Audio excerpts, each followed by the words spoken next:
Lacrosse season is in full swing in the 315, but the Orange have just started to pick up the pace. Just a game over 500 with 6 games left on the season, making any sort of postseason play maybe next to impossible. But it's about going 1-0 in the next game and winning in convincing fashion. This week, it's the Hobart Statesmen standing in their way. The Kraus-Simmons Trophy is up for grabs, and it's Hobart who will look to regain it for the first time in 8 matchups. We'll get you all the information you'll need for this game. Just sit back and relax. It's Cuse Countdown. Let's go!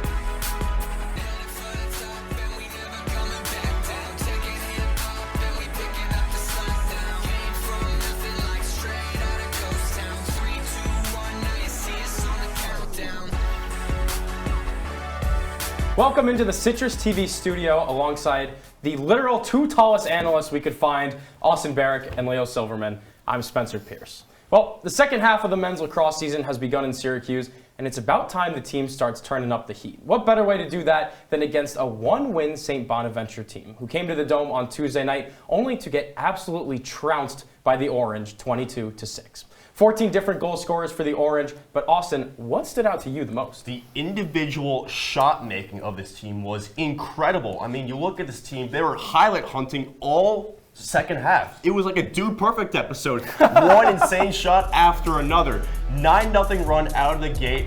Incredible stuff from this offense. And also, it's interesting because when you look at the stats, the shots, it was only +2 to SU. Shots on goal +7 to SU. But the real difference here is that the Bonnies didn't have Wilmark in the goal. They didn't have Wilmark playing between the pipes. Certainly helps out a lot. 13 saves, and the defense forced 15 turnovers. You can see it up there on your screen. It's just huge to see the defense step up against that squad. Yeah, and an ugly number on that screen is 4 saves for the Bonnies. Not going to get the job done. Well, with late March upon us, conference play is about to ramp up again. Non-conference games haven't been too challenging for the Orange, minus the Johns Hopkins loss. But Leo, this upcoming game against Hobart is the last chance for Syracuse to clean up some of those mistakes and put on a show. Yeah, Spencer, I mean, when you look ahead, SU, they're expected to take down Hofstra, expected to beat the Bonnies, expected to beat Hobart.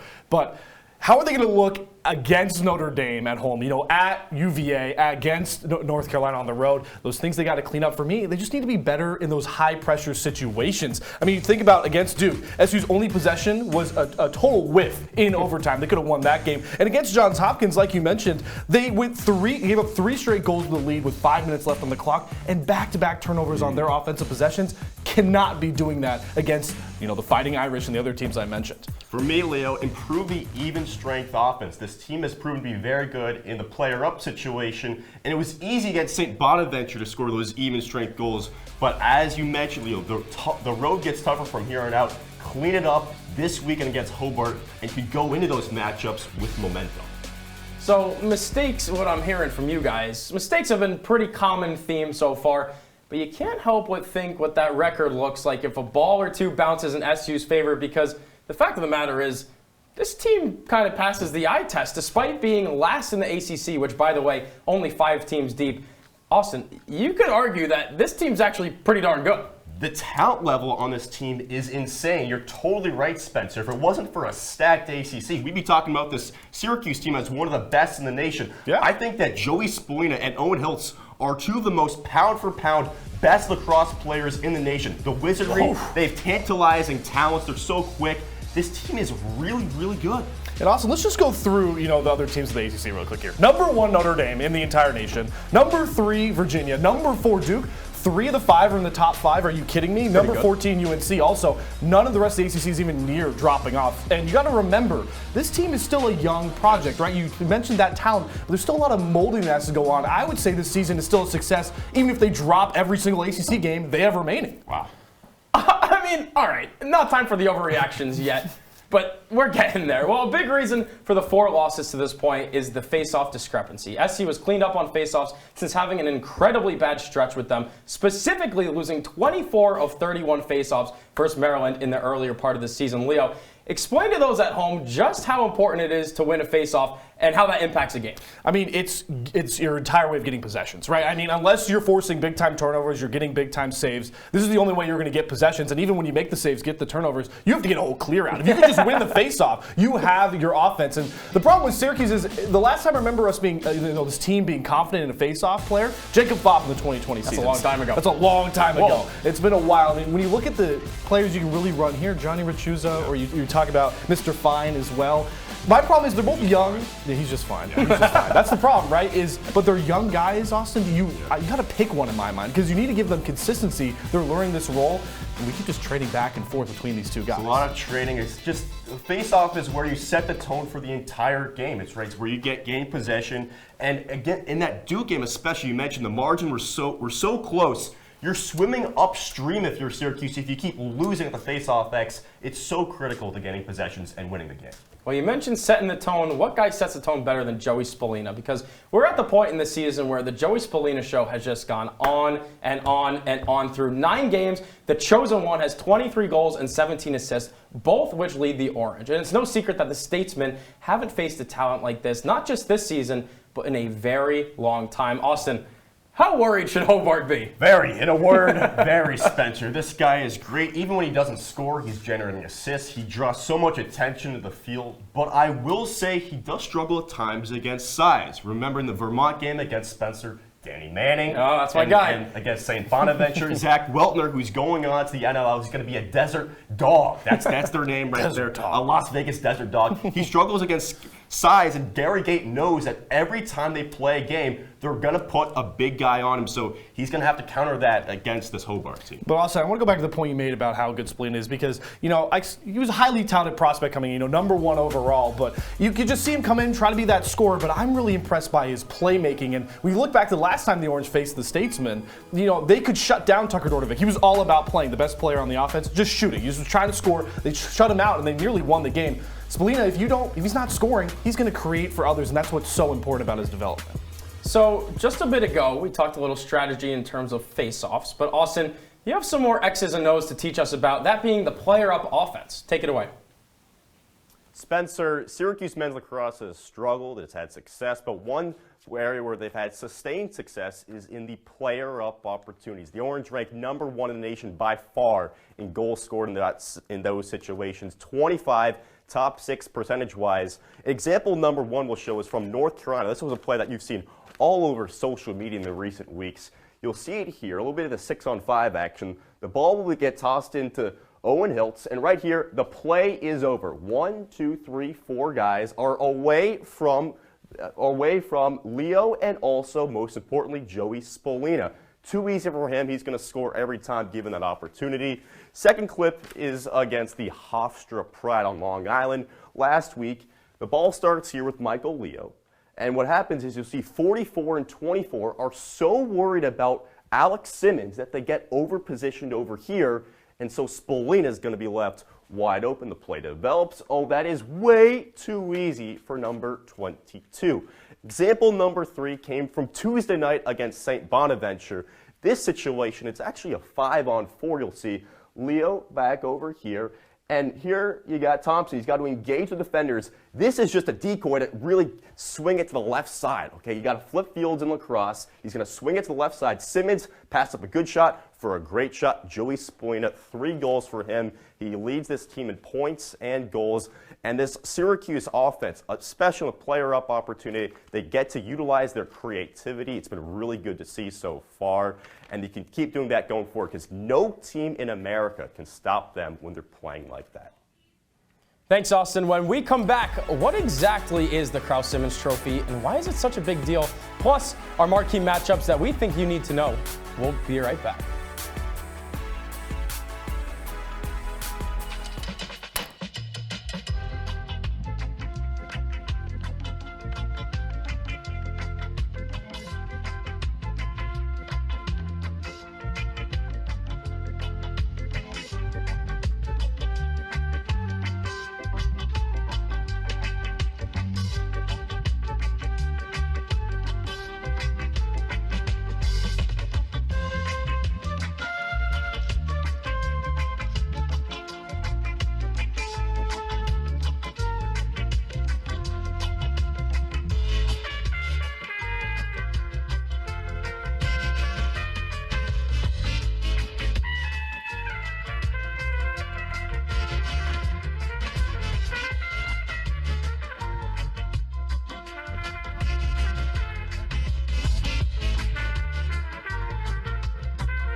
Welcome to my house.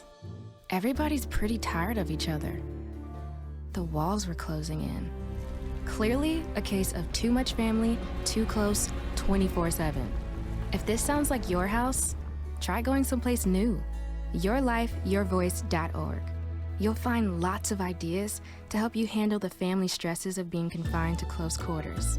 YourLifeYourVoice.org. It could help you find a little more.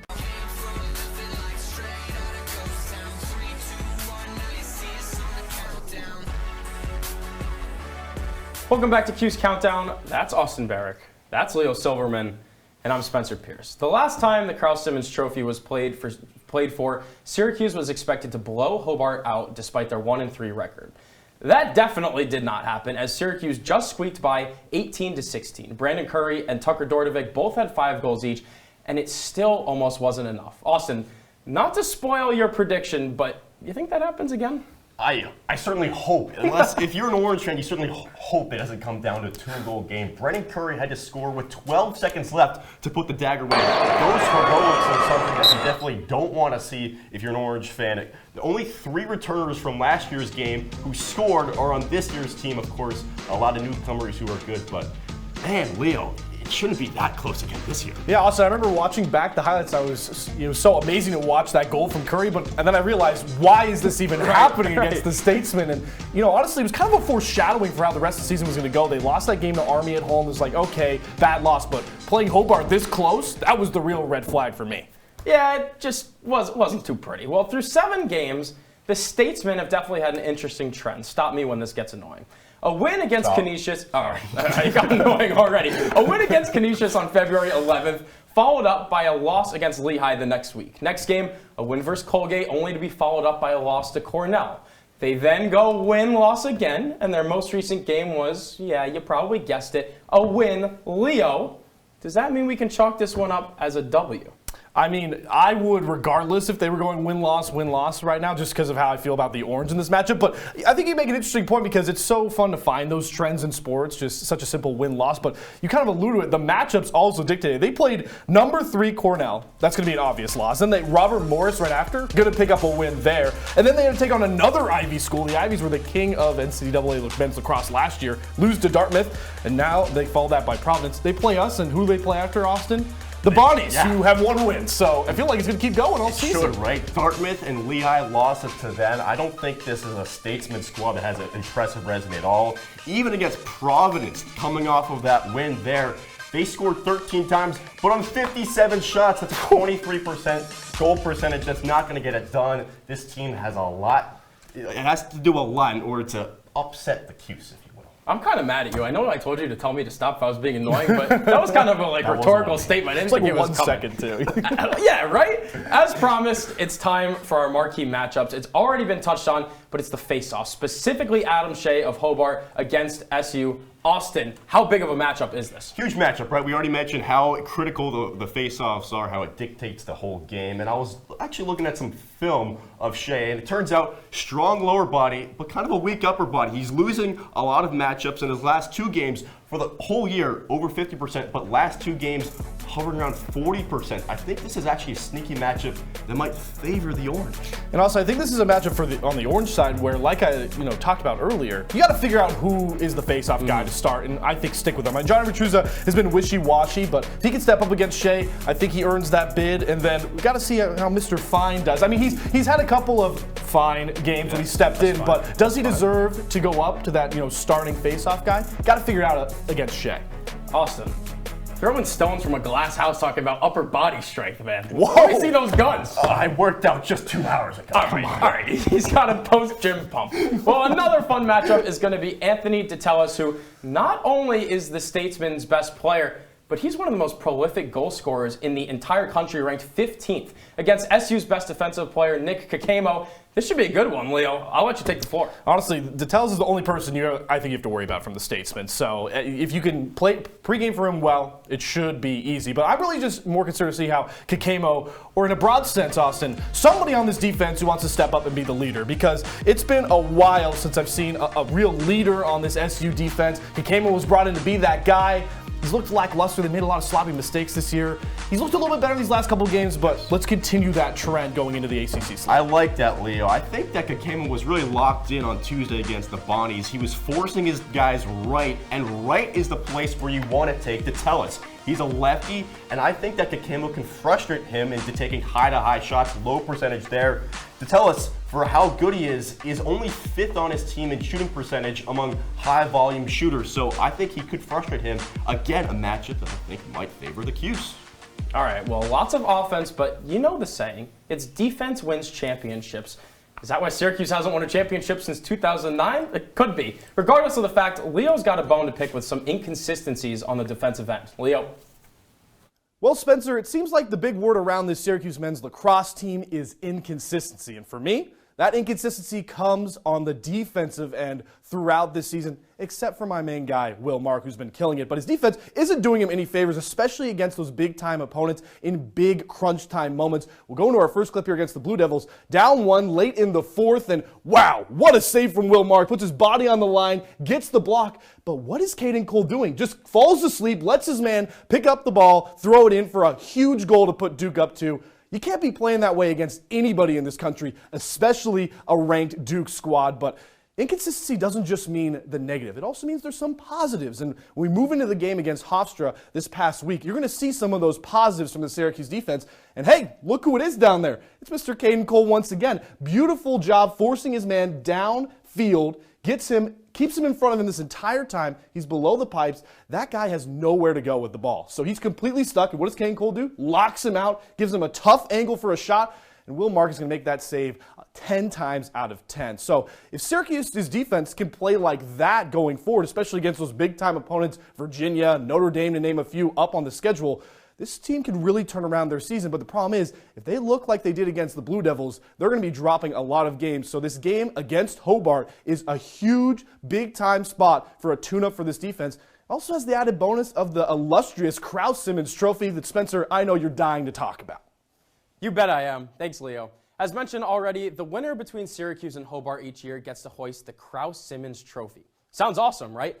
What even is the Krause-Simmons Trophy? Let's start with the name. If you're from Syracuse or the surrounding area, you know the Krause name. Krause Hospital, Huntington Beard Krause, the slogan, "Take me to Krause." Well, surprise, because that Krause is completely unrelated to this trophy and doesn't even share the same spelling. Krause, K-R-A-U-S, comes from the legendary Babe Krause, who coached the Hobart lacrosse team from 1925 to 1966. Let's flip sides and talk about the Simmons name. Roy Simmons Jr., son of, yeah, you guessed it, Roy Simmons Sr., grew up making annual trips to Babe Krause's house. Simmons Sr., if you don't know, was the Syracuse lacrosse coach for 39 seasons, making the connection make a little bit more sense. Let's fast forward a little to 1986. Syracuse and Hobart have played 72 times in 70 years, but this year, things are a little different. The winner gets the first ever Krause-Simmons Trophy. Syracuse comes into the game ranked #1 in the country, and the then Division III Hobart Statesmen, well, not so much ranked. Doesn't matter. The Statesmen beat the Orange by a score of 16-13 with more than 8,000 fans in a venue that only held 4,500. The Krause-Simmons Trophy was on its way to Geneva, New York.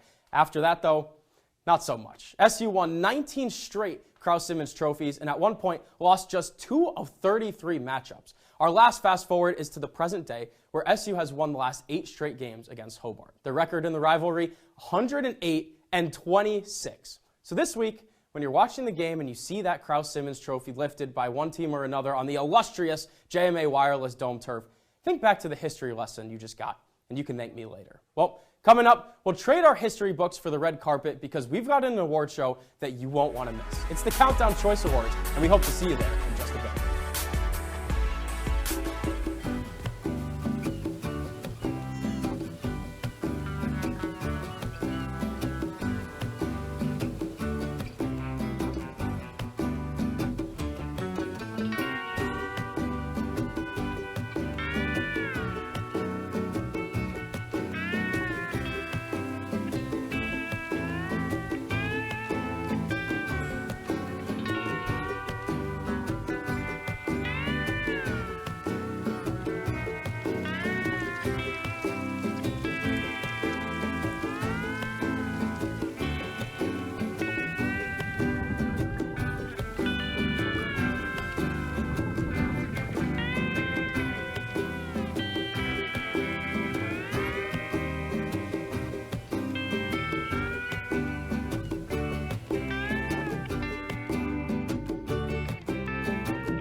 most party fouls are pretty dumb.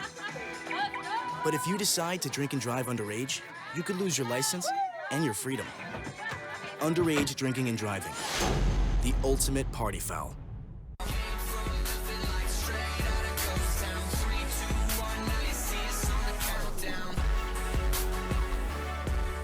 Welcome into the Countdown Choice Awards featuring Austin Barach, Leo Silverman, and Spencer Pierce. This week's guest, the Syracuse men's lacrosse team. This award show works like any other. The best nominee gets the award. The twist, though, is that both of our analysts will get a chance to name their own winners, and I don't want to take any time away from you guys, so let's just get right into it. Well, the first award up for grabs is the sizzling sleeper, of course, in this world, meaning underrated or undervalued player. Leo, take it away. Spencer, I'm going to cheat a little bit because certainly was a sleeper by this point. Right off the bat, I'm getting right to it. Wilmark is going to be my sizzling sleeper. Now, is he a sleeper right now? No. He's leading the nation with 126 saves and had a career-high 22 against Duke in the loss. But did anybody expect this? This is why he's my sizzling sleeper. Because going into the season, nobody thought Wilmark would step up and be the keeper that he is, especially how desperately Cuse needed one after what we saw last season. He's really just fulfilling the shoes in a defense that's been lackluster. He's been the shining star, and that's why he gets a shiny trophy from me. You kind of cheat there, Leo. I'm going with Michael Leo. This guy is only number 7 points on the team, but I think he brings a lot of promise. He's kind of the forgotten guy in this offense. He initiates the offense a lot. You think about a guy who gets it to Spoina, gets it to Hilt. He is that guy. You know, he's quick. I think he can develop under a guy like Owen Hiltz, a lefty who's kind of short, got that razzle-dazzle to his game.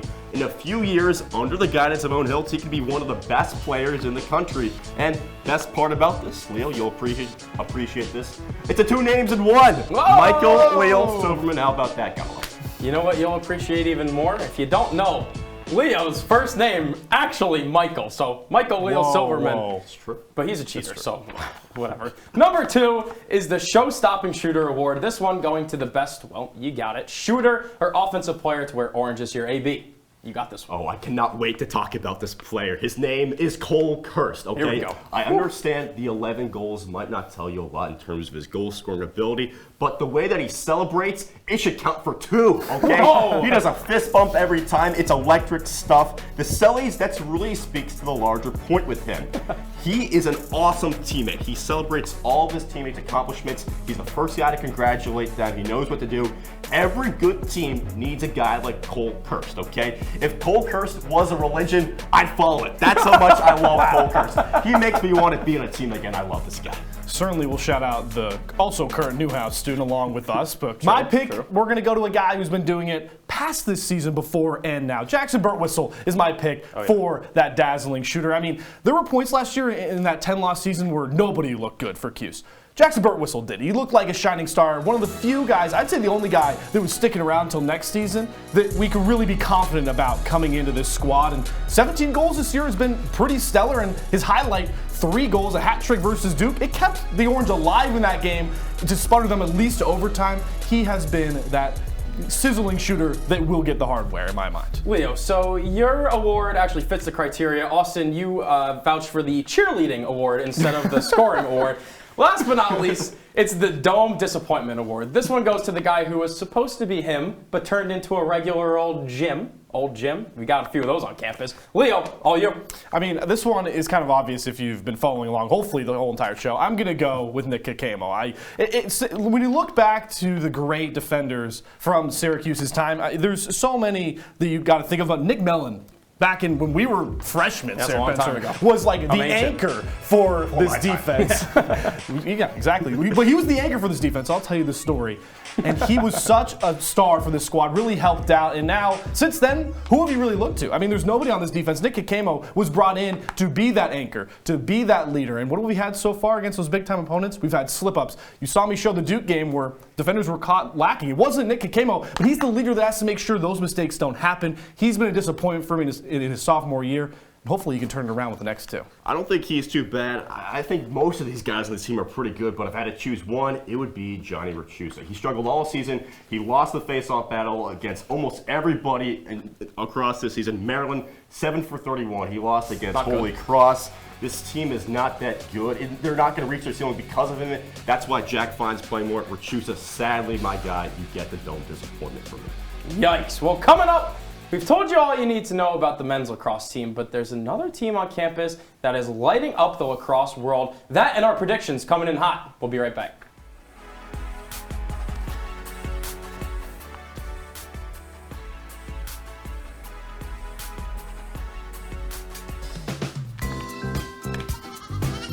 Cool.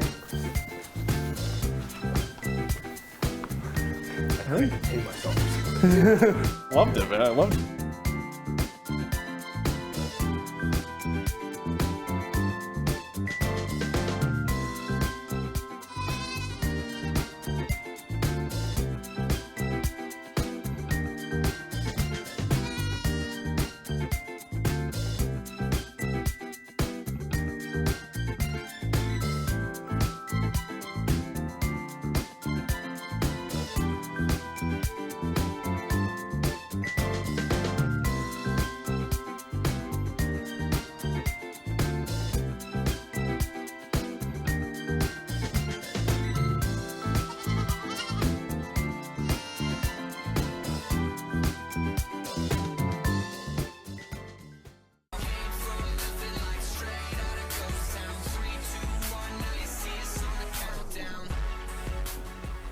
Closing up shop on CC with Austin Barach and Leo Silverman, I'm Spencer Pierce. Traditionally on the Syracuse campus, the men's and women's lacrosse team are neck and neck in terms of record and overall success on their seasons. Lately, however, and perhaps none more than this year, the women's team has taken the crown for not just the best lax team, but also the best team on campus. Syracuse women's lacrosse is currently the #1 team in the country, boasting a 10-0 record and a resume including 5 ranked wins, 3 which are in the top 10. Austin, it's not so much of a secret anymore, but these teams are really different. However, do you see any similarity with the teams, specifically the players? In terms of players, I'm going to give you 2 real quick. Owen Hiltz is Olivia Adamson, okay? Swiss Army knife. Now that Kate Mashevsky went down, Adamson has to take the draws. She can do everything just like how Hiltz does everything. And then a deeper cut, I think that Sam Alexo is Natalie Smith. They're both the glue offensively and defensively for each respective team. And Austin, I'll make the simple but obvious one. I mean, Joey Spallina and Megan Tyrell.